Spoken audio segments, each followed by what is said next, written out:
Summer special குழந்தைங்களுக்கு எல்லாம் leave.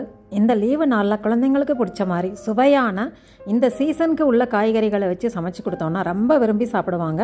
உடம்புக்கும் நல்ல ஏற்றதாக இருக்கும். அந்த வகையில் மாங்காய் துவட்டல் எப்படி செய்கிறதுன்னு பார்க்க போகிறோம். ரொம்ப சுவையான அட்டகாசமான மாங்காய் துவட்டல் இதுவரைக்கும் ருசிச்சிருக்காட்டி இப்போது செஞ்சு ருசிச்சு பாருங்கள். ரொம்ப சுவையாக இருக்குங்க. எல்லாருக்கும் பிடிச்ச மாதிரி இருக்கும். இது சாதத்தில் போட்டு பிசைஞ்சு சாப்பிட்லாம், ரசம் சாதம் கூட பரிமாறலாம், சப்பாத்தி கூட வச்சு ரோல் பண்ணி கொடுக்கலாம். இந்த மாதிரி சுவையான மாங்காய் துவட்டல் இருந்ததுன்னா எவ்வளவு சாதம் வேணாலும் சாப்பிட்லாங்க. இந்த ரெசிபி எப்படின்னு பார்க்குறதுக்கு முன்னாடி நம்ம சேனலை முதல்ல பார்க்குறவங்க சப்ஸ்கிரைப் பண்ணிக்கோங்க. மாங்காயை வச்சு விதவிதமாக நிறைய வீடியோஸ் போட்டிருக்கோம். இந்த வீடியோவை முழுமையாக பார்த்துட்டு கமெண்ட் பாக்ஸில் உங்களோட அனுபவத்தை ஷேர் பண்ணிக்கோங்க. வாங்க வீடியோக்குள்ளே போகலாம்.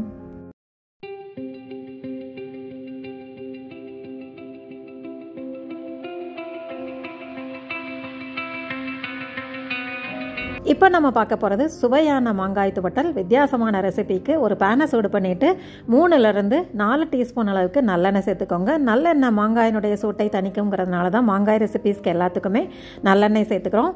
எண்ணெய் நல்லா சூடானதுக்கப்புறம் கடுகு சேர்த்து விட்ருங்க. கடுகு நல்லா பொரியட்டும்.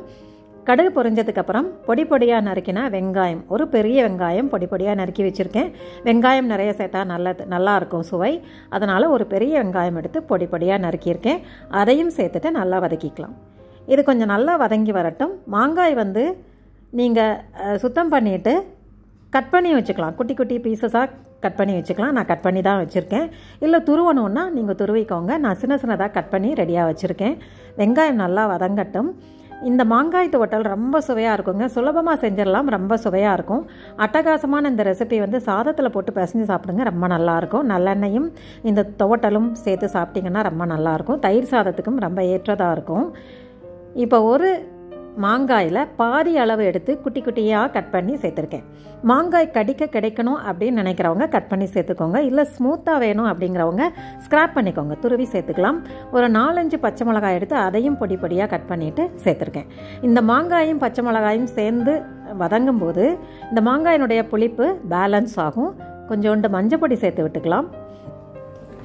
சேர்த்து எல்லாத்தையும் நல்லா வதக்கிக்கலாம். இது நல்லா எண்ணெயில் வதங்கிருச்சுன்னா ரொம்ப நல்லாவே இருக்கும். இந்த துவட்டலுக்கு தேவையான உப்பையும் இதில் சேர்த்துடலாம். ஒரு 1/2 டீஸ்பூன் கல் உப்பு சேர்த்துருக்கேன். இது நல்லா வதக்கி கொடுத்துருங்க. மாங்காய் சீக்கிரம் வதங்கிடும். இருந்தாலும் அப்படி உங்களுக்கு வதங்கலை அப்படின்னு சொன்னால் கொஞ்சம் தண்ணி தெளித்து மூடி வச்சு வேக விட்டுக்கலாம். இப்போ கொஞ்சோண்டு தண்ணி சேர்த்துக்கிறேன். 1/4 டம்ளர் அளவுக்கு தண்ணி சேர்த்து மூடி வச்சு நல்லா சாஃப்டாக குக் பண்ணிக்கணும். அப்போ தான் அது ரொம்ப நல்லாயிருக்கும்.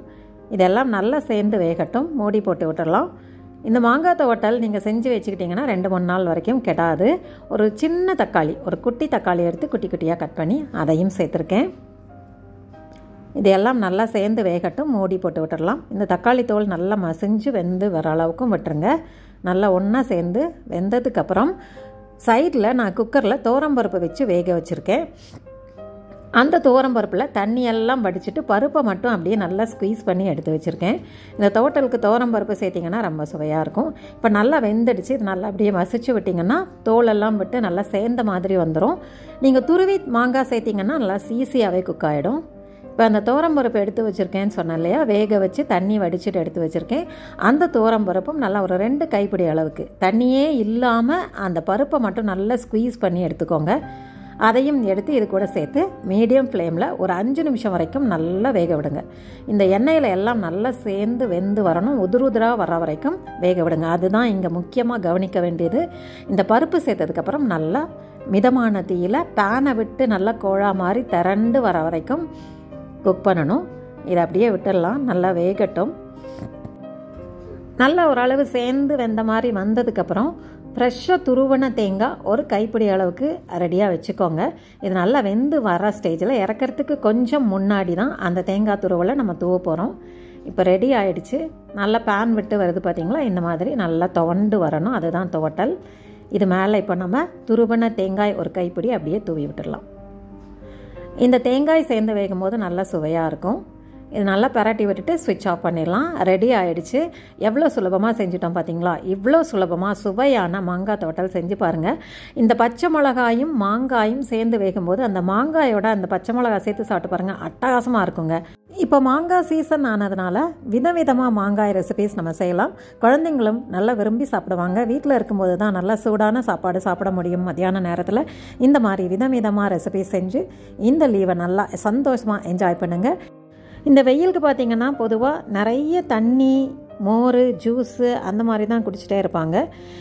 நீர் மோர் விட்ட சாதத்தில் நல்லா நீர்க்க மோர் விட்டு இந்த மாங்காய் துவட்டல் வச்சு சாப்பிட்டு பாருங்கள். ரொம்ப சுவையாக அட்டகாசமாக இருக்கும். நம்ம ரெடி பண்ண துவட்டலை சப்பாத்திக்குள்ளே வச்சு அப்படியே நல்லா ஸ்டஃப் பண்ணிவிடுங்க. நல்லா ஸ்ப்ரெட் பண்ணிவிட்டு சப்பாத்தியை அப்படியே ரோல் பண்ணிவிட்டு கட் பண்ணி நீங்கள் ஸ்கூலுக்கும் கொடுத்து விடலாம். பிக்னிக் எங்கேயாவது போனீங்கன்னாலும் பேக் பண்ணி எடுத்துகிட்டு போகலாம். இந்த மாங்காய் சீசனில் மாங்காய் துவட்டல் கண்டிப்பாக செஞ்சு சாப்பிட்டு பாருங்கள். இது நீர்மோர் கூட சாதத்தில் போட்டு அப்படியே நல்லெண்ணெய் விட்டு பிசைஞ்சு சாப்பிட்டாலும் நல்லாயிருக்கும். சப்பாத்திக்குள்ளே வச்சு ரோல் பண்ணிவிட்டு கட் பண்ணி சாப்பிட்டாலும் ரொம்ப நல்லாயிருக்கும். இது கூட சிம்பிளாக ஒரு தயிர் மட்டும் சைடில் இருந்துன்னா போதுங்க. சூப்பராக அட்டகாசமாக இந்த மாங்காய் தொக்கு சேர்ந்த சப்பாத்தி ரொம்ப சுவையாகவே இருக்கும். செஞ்சு பார்த்துட்டு எப்படி இருந்ததுன்னு கண்டிப்பாக சொல்லுங்கள். நம்ம சேனலை முதல்ல பார்க்குறவங்க சப்ஸ்கிரைப் பண்ணிக்கோங்க. ரெசிபி பிடிச்சிருந்ததுன்னா ஃப்ரெண்ட்ஸ் கூட ஷேர் பண்ணிக்கோங்க. சுவையை ரசிக்கலாம் வாங்க. தேங்க்ஸ் ஃபார் வாட்சிங்.